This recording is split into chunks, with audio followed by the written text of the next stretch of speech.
Muy buen día a todos los televidentes de su canal católico Utzig Ajao, transmitiendo desde Almolonga. Utzig Ajao, palabra de Dios, palabra del Señor, es su sentido y su significado. Vamos a dar inicio a un nuevo programa respecto a la teología. Y uno, pues lo primero que se puede preguntar, ¿por qué la teología? ¿Verdad? Esto solamente es para la gente intelectual o la gente que estudia para sacerdote o para la vida religiosa, entre otras cosas.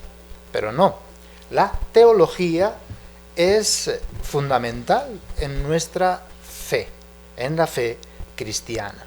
Ya lo vamos a ir viendo, por ejemplo, desde Primera de Pedro, capítulo 3, versículo 15. Bien, no aparece la palabra teología en la Escritura, en la Biblia, pero sí su sentido, su significado, aunque no use este vocablo. Y lo encontramos precisamente en la primera epístola de San Pedro, capítulo 3, versículo 15. Dice así: al contrario, dad culto al Señor, Cristo, en vuestros corazones, siempre dispuestos a dar respuesta a todo el que os pida razón de vuestra esperanza. Pedro habla en un contexto de martirio, una primera comunidad cristiana que está siendo perseguida, y no solamente perseguida, sino también martirizada. Están muriendo mártires por su fe. Y en este contexto dice lo siguiente: dar culto al Señor en el corazón.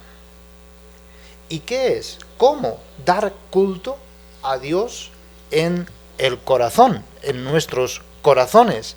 Y dice así: siempre dispuestos a dar respuesta.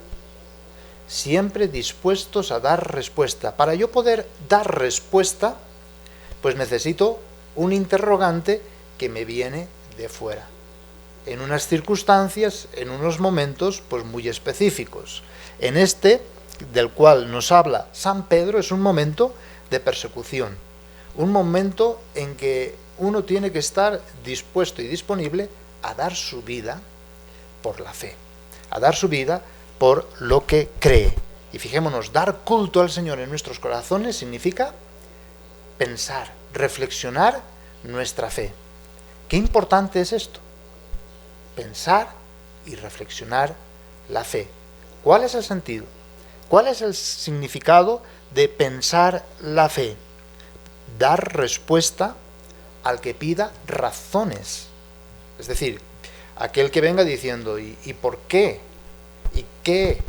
¿Y para qué? Eso es pedir razones. ¿Por qué? ¿De dónde te viene esa valentía, ese testimonio, ese lanzarte al martirio? ¿Qué es lo que crees? ¿Cuál es el contenido de tu fe? ¿Y para qué esa fe? ¿Para qué crees? Esto, ni más ni menos, es lo que la Iglesia Católica denomina teología. Por lo tanto, hoy estamos viviendo unas situaciones, unas circunstancias quizás un tanto diferentes a las que vivía Pedro. Hay interrogantes que se hace pues muchísima gente. Y entonces dar culto a Dios significa estar dispuestos a dar respuesta a cualquier interrogante que venga de fuera. ¿Bien? Y entonces hemos de estar pendientes, y de eso trata la teología, de cuáles son los interrogantes actuales, hoy, aquí y ahora, y así poder pensar.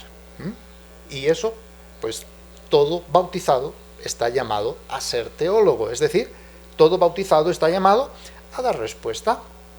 ¿Cuál es el interrogante de tu esposo, de tu esposa, de tu hijo, de tu hija, de tu hermano, de tu hermana, de tu compañero de trabajo, de tu amigo, de aquel con el cual te relacionas cada día, en cada momento, en cada situación o circunstancia? Tú tienes que saber cuáles son los interrogantes que se plantea, lo diga de forma explícita o no, y entonces sentarte y pensar pensar, ¿por qué tengo fe? ¿En qué consiste la fe? ¿Cuál es el contenido de mi fe? ¿Y para qué es la fe? Solamente así podemos dar culto al Señor en nuestros corazones. Qué importante, por lo tanto, es la teología. Bien, entonces uno podría preguntarse, ¿verdad? Obviando esto que hemos dicho respecto a San Pedro. ¿Acaso la Biblia no es suficiente? ¿Acaso la Biblia no basta? El planteamiento pues que viene de Lutero y sus secuaces, ¿verdad? La sola escritura y nada más. Uno puede plantearse, pues quizás sí es suficiente la escritura para poder nutrir una vida de oración, una vida de encuentro, diálogo con Dios. Podría ser suficiente. Sí, la Biblia, la misma escritura, tiene abundante reflexión sobre la fe. Ahora bien, acabamos de decir, según los interrogantes, hemos de estar dispuestos cada día y en cada momento para poder dar culto a Dios en nuestro corazón, pues según los interrogantes tenemos que tener unas respuestas preparadas, siempre dispuestos, es decir, hay que prepararse. Por lo tanto, las respuestas que da la misma escritura desde el Génesis hasta el Apocalipsis, podemos descubrir que depende de cada situación y cada circunstancia histórica que se vivía en el momento. Y entonces vienen una u otra respuesta. Ahora bien, hoy los interrogantes de la gente pueden ser distintos, en cierto modo, porque todos son variantes, pero hoy, aquí, ahora, pues tú no vas a dar respuesta de tu fe de la misma manera a un universitario, por ejemplo, que esté estudiando ciencias, matemáticas y sea intelectual en ciencias exactas o en ciencias naturales o en ciencias humanas. No le vas a dar la misma respuesta a él que a tu bebé de 3, 4 años, por ejemplo, o a tu esposo o a tu esposa o a un compañero de trabajo. Por lo tanto, son distintas y diferentes maneras en las que hemos que tener pues esa disposición, y una disposición para dar razón significa poder pensar. Entendamos esto, la fe no es algo que se impone, es lo que se suele llamar la fe del carbonero, ¿verdad? Porque en cierta ocasión le preguntaron a uno que trabajaba en la mina del carbón, que no sabía leer, no sabía escribir, pues no tenía una cultura, digamos, en el plano intelectual. Y se le pregunta, ¿y tú por qué crees? ¿Por qué tienes fe? Ah, yo creo porque creo. Y tengo fe porque tengo fe, punto, y basta, y nada más. Bueno, pero ¿en qué crees? Pues en lo que dice la Iglesia. Ah, muy bien. Sí. ¿Y qué dice la Iglesia? No lo sé, pero creo en ello. Entonces esta fe es una fe del carbonero, es una fe ciega, el creer por creer. Pero tengamos en cuenta, esta fe no es cristiana, esta fe no es católica. A la verdad, a Dios, al conocimiento de Dios, solamente podemos llegar por 2 medios importantísimos. Es como un pájaro que tiene 2 alas. Solamente remonta el vuelo cuando usa las 2 alas. Una de estas alas es la fe. Bien, muy importante, fundamental. Pero si solamente vuela o quiere volar el pájaro con el ala de la fe y la otra ala replegada, entonces lo que hace es dar vueltas y se marea y nunca va a volar.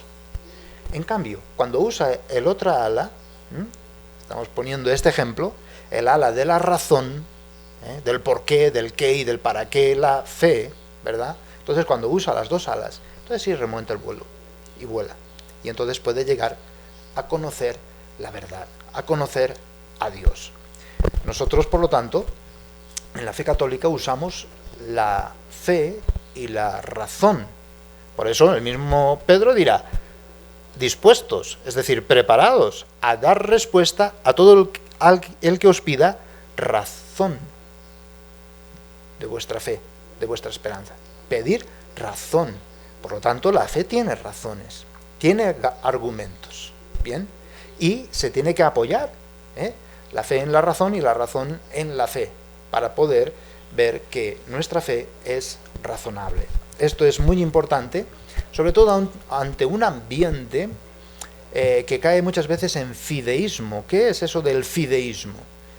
La sola fe, sin razonar, ¿verdad? Acepta a Cristo en tu corazón, ya está. Pero ¿qué es Cristo? ¿Por qué Cristo? ¿Para qué Cristo? No les importa. Una fe ciega. Entonces quitan todo el contenido a Cristo y se convierte en una palabra abstracta. ¿Bien?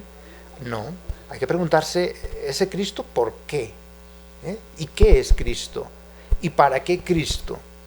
Si no, la fe queda pues vacía de contenido, y por eso tantas sectas que llenan a la palabra Cristo con sus ideologías, mentalidades, y que no tienen nada que ver. Por lo tanto, la teología tiene una función principal: no confundirse uno, ni dejarse engañar, ni dejarse confundir.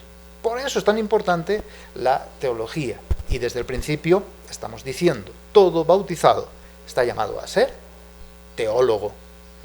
En esencia, por su naturaleza, es teólogo. Es decir, la fe tiene razones para dar respuesta a los interrogantes de la gente. Por lo tanto, la teología surge por la evangelización. Es decir, ¿quieres evangelizar? ¿Qué es evangelizar? Dar razón de tu fe, dar respuesta de tu fe. ¿Qué es la predicación? Dar respuestas a los interrogantes que la gente tiene. Bien, y Dios ha querido salvar al mundo por la necesidad de la predicación, que nosotros podamos dar respuesta. Eso es evangelizar. Y así tenemos que ver la teología. Bien, y si la vemos de otra forma diferente que no sea para evangelizar, nos vamos a equivocar o nos vamos pues a engañar. Vamos a dar una primera definición de la teología, porque la definición, pues vamos a ver todo el progreso que ha tenido pues el vocablo y el concepto teología en la historia. Pero para tener una idea general, teología implica ciencia, zoología, sociología, psicología, todo esto indica una ciencia respecto, pues, sociología hacia la sociedad, y después tenemos la psicología, la ciencia de la psique, pero también la teología, la ciencia sobre Dios. Por lo tanto, teología es la ciencia sobre Dios. Es el conocimiento de Dios a través de la razón, bien, y el modo de hablar de Dios con una metodología, que sería el discurso. Lo que hace una ciencia ser ciencia es la razón y el discurso. La teología, pues, es el conocimiento de Dios por la razón y la metodología. El método, ¿verdad?, para hablar de Dios. Por eso se habla de teo, viene del griego theos, que significa Dios, logos, ciencia, razón, discurso. Es ciencia, porque es un discurso sometido a unas determinadas reglas o controles o lenguaje. Bien, entonces, por eso requiere un rigor crítico y un modo de vida que acuerde la inteligencia y Dios. Bien, es decir, se requiere la fe. Y el objeto de estudio es no algo que yo llego a través de la razón, sino que es algo que me ha sido dado gratuitamente. Esto es lo que llamamos revelación. La revelación. Dios se me ha manifestado, Dios se me ha dado a conocer. Esto no lo puedo poner en paréntesis o en duda, ya no sería teología. Esto lo acepto y lo reconozco, y entonces gratuitamente me ha sido dado, Y esto, pues uso la razón para poderlo entender en cada tiempo y en cada circunstancia. Pero esto lo vamos a hablar poco a poco. Bien, esto simplemente es para tener una primera definición y así acotar, ¿verdad? Acotar un poco. Definir significa poner límites, ¿eh? Y entonces en este campo vamos a trabajar y con estas reglas. Eso es lo que hace una ciencia ser ciencia. Y no vamos a sobrepasar estos límites. Eso es definir, ¿eh? Poner fines, poner límites, ¿eh? Aquí vamos a trabajar y en esto. Bien. Ahora, una vez visto el por qué y para qué la teología, habiendo dado una primera definición, es la forma humana de conocer a Dios y los límites que ponemos para hacer un discurso y poder hablar de Dios. Y desde la Escritura, desde la palabra de Dios, preparados para dar razón. Y esto es lo que hacemos cada día en la oración diaria. ¿Qué hacemos? Estamos preparándonos para dar razón, para dar respuesta al que nos pida razón de nuestra fe, de nuestra esperanza. Esto es la oración verdadera. Bien, ahora el creyente, el que tiene fe, los que tenemos fe, estamos inmersos en un tiempo, en un espacio, es decir, en la historia. Según cada situación que es nueva, cada cultura, cada época, pues podemos descubrir distintos interrogantes. Y en la historia vemos respuestas, desde el Génesis, es decir, la Escritura es pura teología en este sentido. ¿Qué es el Génesis? Hemos visto un acercamiento a la lectura de la Escritura, ¿bien? Y hemos descubierto un proceso, un progreso. Dependiendo de los interrogantes, pues vamos viendo diferentes respuestas, según el tiempo, según la cultura, según las circunstancias. Dios no se revela al estilo que piensan las sectas fundamentalistas, que es fuera de la historia, fuera del tiempo y fuera del espacio se dice esto, ahí tienes, y esto es la verdad bruta, válida para todos los tiempos, para cualquier circunstancia, para cualquier cultura, para cualquier tradición. Eso es antibíblico. ¿Por qué? Porque no es lo mismo las respuestas que da Mateo, por ejemplo, que son respuestas para su comunidad que está conformada por judíos venidos a la fe, que la respuesta, por ejemplo, que da Lucas, que está dirigido a una comunidad de la gran mayoría de paganos, ¿verdad? Entonces tienen otros interrogantes distintos, diferentes, y vemos diferentes respuestas. Ahora bien, siempre respetando la revelación, el acontecimiento, Cristo, ¿verdad? Que es el definitivo, el que nos ha explicado cómo es Dios. Y entonces podemos ir viendo distintas teologías en cada uno de los evangelistas y dentro de cada evangelista otras diversas teologías y además diferenciadas. Bien, entonces esto es lo que tenemos que ver. Y es muy importante ver la historia desde ese primer pueblo de Dios elegido hasta el nuevo pueblo de Dios, y que es la Iglesia, y también el Apocalipsis, que es la Iglesia y la Jerusalén celeste y lo definitivo. Bien, solamente. Y es así como Dios se ha querido revelar en la historia. Y es lo que a mí me gusta decir, Dios se ha mojado, y ha querido revelarse de esa forma.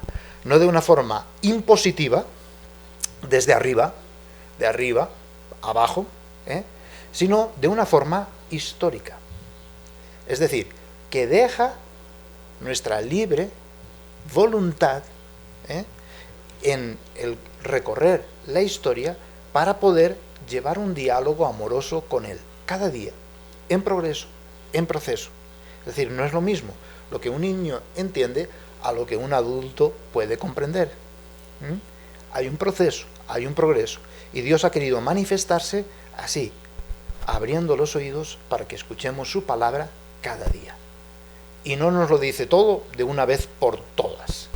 Ustedes imagínense que Jesús, venido en la carne, pues ahí como bebé hubiera dicho: miren, yo soy Dios, hay tres personas, el Padre, el Hijo y el Espíritu Santo, yo soy el Hijo y he venido aquí en la carne para estar con ustedes. ¿Verdad que no fue así la revelación? Es decir, toda esta argumentación de las sectas fundamentalistas protestantes es absurdo. Piensan que fue así. No, no fue así. Fue poco a poco, haciendo que la libertad y la voluntad del hombre se pudiera ir abriendo, y en la medida que nos abrimos, el Señor se manifiesta. El que quiere escuchar y amar. Por lo tanto, Dios obra, sobre todo, en nuestra voluntad, en nuestra libertad, en lo que podríamos llamar en nuestros corazones. Y no se impone, sino que no se enamora. Y es así como Dios se nos ha manifestado. Esto es fundamental. Bien, pero ahora lo que quiero hablar más es respecto a la historia. La fe no vale de una vez por todas. Ha de ser pensada, ha de ser repensada, según cada situación o circunstancia, cultura, época en la que nos desenvolvemos. Bien, siempre teniendo en cuenta que hay un acontecimiento único e irrepetible: Cristo. Bien, ahora bien, este acontecimiento único y que no se puede repetir ha de ser transferido, es decir, llevado de un lugar a otro, el mismo acontecimiento, a cada una de las épocas sucesivas. Por eso, para nosotros poder hacer teología, hay dos aspectos fundamentales: un diálogo con el pasado, es decir, ¿qué respuesta dieron en el pasado a las preguntas e interrogantes de aquel momento? Y un diálogo hoy, aquí y ahora. ¿Cuál es la respuesta viendo toda esa tradición de respuestas? ¿Cuál es la respuesta que damos a esos nuevos interrogantes actuales? Bien, y hemos de hablar con los cristianos y con los no cristianos también. Y hemos de estar abiertos a los nuevos interrogantes. Yo pongo aquí un ejemplo.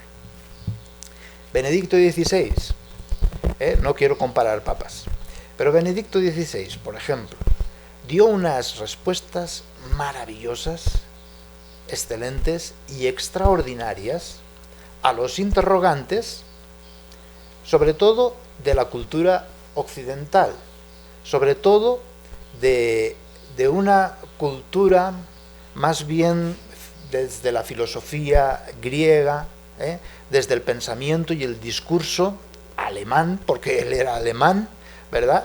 Dio unas respuestas extraordinarias y excelentes. Aquí en Latinoamérica, como que pasaba, en cierto modo, desapercibido. ¿Qué es eso de hablar de Nietzsche, del Eros, del ágape? Y no se entendía, ¿verdad? Pero respuestas excelentes para personas concretas y excelentes. Ahora, tenemos el Papa Francisco. Y mucha gente dice: a este sí que se entiende, a este sí que se comprende, a este, pero al otro no. No, lo que sucede es que son respuestas diferentes ante interrogantes muy concretos, ¿verdad? Pues el Papa Francisco, como buen argentino, aunque de descendencia italiana, nos conoce, podríamos decir, y sabe cuáles son nuestros defectos, y sabe cuáles son nuestras trampas, y sabe cómo son nuestra forma de pensar y nuestros interrogantes. Por lo tanto, ahí da respuesta y uno se siente como afectado, ¿verdad? Este sí que responde a mi interrogante. El interrogante que yo tenía era distinto, ¿verdad?, al que Benedicto XVI quizás dio respuesta en su situación y en su circunstancia. Bien, pues eso es teología, ¿verdad? La teología, dar razón de nuestra esperanza al que nos lo pregunte, al que nos interrogue. Por lo tanto, hay que tener el ojo en el pueblo, hay que tener el ojo en la gente, es decir, ¿cuáles son los interrogantes que se hacen? Entonces, hacer teología es decir, bueno, yo me preparo para dar respuesta a estos interrogantes concretos, ¿bien? Pero no hemos de encerrarnos en nosotros mismos. La Iglesia misma es universal y Dios es para todos, ¿bien? Entonces tenemos que estar dispuestos. Y también con estos medios de comunicación que ya son globales, yo escribo algo en Facebook o en Twitter o lo que fuere, o en la página web, y la ven en China, en India, en cualquier parte, ¿verdad? Entonces hemos de estar abiertos a todas las gentes. Vayan y hagan discípulos míos a todas las gentes. A todas las gentes, son todas. ¿Cómo doy respuesta a los interrogantes que tengo que ir viendo? Y esa es la labor teológica en cada situación, en cada circunstancia. ¿Bien? Bueno, pues esto es lo que llamamos historicidad, muy importante. Porque desde nuestra fe cristiana, desde nuestra fe católica, la encarnación es lo fundamental. Y es el principio. Es decir, Dios no se impone desde arriba abajo. Eso es fundamentalismo y llega al fanatismo protestante, ¿verdad? De las sectas. En definitiva, sea del cariz que sea, ¿verdad? Una secta es Dios, desde arriba abajo se impone, con eso típico actual. Acepta a Cristo en tu corazón, sin saber qué es Cristo, por qué Cristo y para qué Cristo. Yo lo acepto y ya soy salvo y punto y se acabó, ¿verdad? Es algo que se impone. No, la misma escritura y la misma teología cristiana se revela desde el principio como una cuestión histórica, desde el pasado. Hemos de ir al pasado, ese pueblo primero elegido por Dios, y después cómo se reveló en Cristo definitivamente, cómo fueron los primeros pasos de la Iglesia y cómo ha llegado hoy, aquí y ahora, y por lo tanto la fe nunca puede ser individual. Nuestra fe es comunitaria. Nuestra fe significa entrar en la historia de un pueblo que camina, que viene del pasado, que pasa por aquí en el presente para mí. Yo me puedo unir a ese pueblo y que va y se dirige hacia la eternidad, hacia el cielo. Bien, y hemos de repensar constantemente con lenguajes de cada época, de cada momento, pues para dar respuesta. Y eso es hacer teología. Bien, ahora en el día de hoy vamos a hacer algo un poquito más complicado, pero para tener cierto nivel, diríamos, académico, entre comillas. Bien, vamos a hablar sobre el vocablo teología. Ya hemos dicho que viene del griego teología, que significa, pero no es de origen cristiano. Es decir, ya hemos dicho que no está en la Biblia, ni tampoco entre las primeras comunidades pues se hablaba de teología. En un principio, con Homero, Hesíodo, griegos, personajes griegos, no cristianos, nada que ver, pues ellos eran llamados teólogos. ¿Y por qué se les llamaba teólogos? Porque componían y contaban mitos. Era la forma de hablar de lo sobrenatural, para entender lo natural. Y hacían mitos, y a estos se les llamaba teólogos. Ahí empezó a aparecer el término teología, el arte de componer y contar mitos. Ahí apareció el término, el vocablo. Después va a cambiar, bien, pero vamos a ir viendo qué significó en cada momento. Aristóteles, otro filósofo griego, identificó teología con metafísica. ¿Y qué significa la metafísica?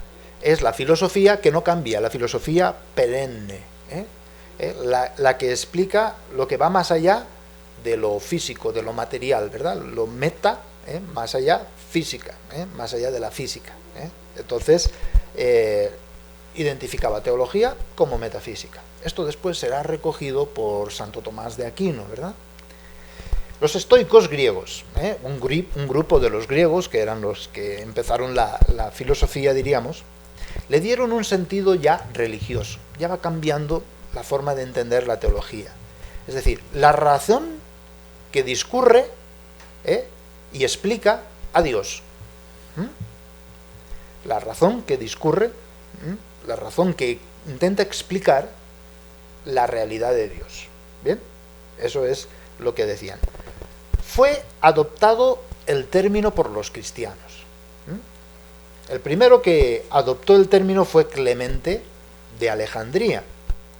La definía como el arte de conocer las cosas divinas. También otro autor, Orígenes, la definía como la verdadera doctrina sobre Dios y Jesucristo el Salvador.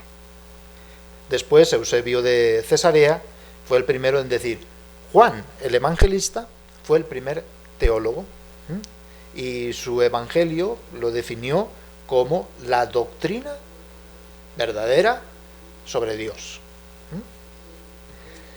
Después Dionisio distinguió entre teología mística y la teología manifiesta. La teología mística es la simbólica, la escondida, la que me une a Dios, es algo más espiritual. Y la teología manifiesta es en base a la demostración, a través de la razón y del discurso. Los padres cristianos griegos de los primeros tiempos identificaron la teología con hablar sobre la Trinidad. Es decir, ¿qué es teología? Dios Padre, Dios Hijo, Dios Espíritu Santo, eso es la teología, solamente respecto a la Trinidad, distinguiéndola así sobre la teología de la encarnación, hablar sobre Dios venido en la carne. Una cosa es hablar de Dios en sí mismo, se llama lo inmanente, o hablando del Dios que se manifiesta, el Dios de la encarnación, la teología, trascendente, la que va más allá, la Trinidad, y la inmanente, es decir, la de la encarnación, que se suele llamar la teología económica, ¿verdad? La de la manifestación, la de andar por casa. Los monásticos volvieron otra vez a lo místico, ¿verdad? Sobre todo. Entonces, teología es el que llega al culmen del conocimiento, a la plenitud del conocimiento. San Agustín introduce el vocablo teología a la cultura y al lenguaje común. Y dice, es el entendimiento, dice San Agustín, que interviene en la comprensión de la fe. Contemplación de un espíritu creyente que, puesto que ama, desea alcanzar la realidad amada. Bien. Por lo tanto, la teología requiere un esfuerzo, aplicar el entendimiento a la comprensión de la fe, pero solamente ese esfuerzo es un esfuerzo amoroso, en la inteligencia de la Escritura y de la palabra de Dios. ¿Por qué? Porque amo a Dios. Entonces, si no amo a Dios ni amo la palabra de Dios, entonces no puedo hacer teología, requiere ese esfuerzo. Es lo que se llamaba hasta el siglo XII la sagrada doctrina. En eso consistía la teología. Boecio, o Boecio, como se quiera pronunciar, vuelve a esa distinción de Aristóteles. La teología es la metafísica. Anselmo, pues, crea su propio principio. Es entender para creer y creer para entender. Vemos aquí la unión de la fe y de la razón. Pero siempre desde este aspecto. La fe que ama quiere conocer más. La fe que ama quiere conocer más. Y así podríamos hablar de toda la historia. Buenaventura acentúa otra vez la presencia de la gracia en la teología, la mística, la unión con Dios. Occam y Erasmo acentúan más la crítica, la ciencia en sí misma, y entonces así vamos viendo todo este progreso en este vocablo. Pero lo importante que, pues, para el día de hoy es saber que la teología es una reflexión de la fe. Y al ser reflexión, es histórica la reflexión. Es decir, las razones que damos, pues hoy pues tienen que ser distintas a las razones que se daban en la Edad Media. Claro que tenemos en cuenta esas razones, ¿bien? Pero hoy en día los interrogantes son nuevos. No es que cambie la fe o cambie el acontecimiento Cristo y Cristo se adapte según la mentalidad. No, Cristo es el mismo, ayer, hoy y siempre, ¿bien? Pero al ser histórico, ¿verdad? Nuestra fe, al ser histórica, hay que expresarla de diferentes maneras, según las situaciones y circunstancias. ¿En aquel tiempo fue válido para Mateo hablar así? Pues por supuesto que sí, y es norma para nosotros. Ahora bien, nosotros tenemos otras circunstancias distintas. Nosotros no venimos del judaísmo, ¿bien? Más para nosotros sería Lucas que Mateo, pero bien, todo esto indica que la reflexión de la fe cambia a lo largo de los tiempos. No es que sea distinto el Cristo de Mateo al Cristo de Lucas, de ninguna manera. Son distintas las respuestas porque son distintos los interrogantes planteados. Por lo tanto, hoy aquí, para terminar, podríamos hacer como un ejercicio para ver si todavía somos protestantes o vamos siendo ya católicos. Es decir, el católico es teólogo. Entonces, preguntémonos, que cada uno se pregunte en su casa y que lo escriba, que lo piense. ¿Tú por qué crees? ¿Tú por qué tienes fe? Segunda pregunta, ¿qué crees? ¿Cuál es el contenido de tu creencia, de tu fe? ¿Y para qué crees? Al hacerte estas preguntas, quizás las respondes o no las respondes, o dices, no, pues tengo que plantearme esto, ¿verdad? A partir de ahora. Bien, lo que quiero hacer entender es que la teología es para que nadie se engañe y para no dejarse confundir, porque si tú dices que crees porque crees, vendrá alguien de fuera, llenándote de contenido a eso que tú dices fe, y entonces te va a engañar y te vas a confundir. Tú tienes que tener el contenido muy claro, tú tienes que tener respuestas a esto, ¿verdad? Pero no respuestas inventadas en el momento, es decir, y para eso es la teología, ver cómo se hizo en el pasado y en toda la historia y aquí en el hoy presente cómo se está haciendo, ayudándote pues de distintos libros, el Papa, el Magisterio, etcétera, las homilías, pues ayudándote de todo esto para dar respuesta a cada situación y circunstancia. Bien, pues hasta aquí terminamos el día de hoy. Vemos que es una cuestión de esfuerzo, hay que esforzarse. Primero, mis interrogantes, ¿cuáles son? ¿Cuáles son las respuestas que doy cada día? Eso es el ejercicio de oración, es también teología.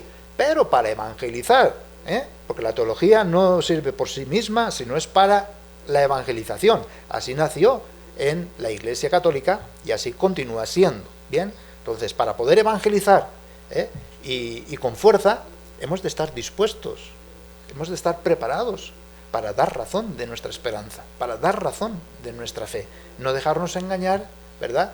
Y tampoco imponer la fe, porque la tentación es decir, bueno, pues tú tienes que tener fe porque tienes que tener fe. No, eso es fanatismo, fundamentalismo, ¿verdad?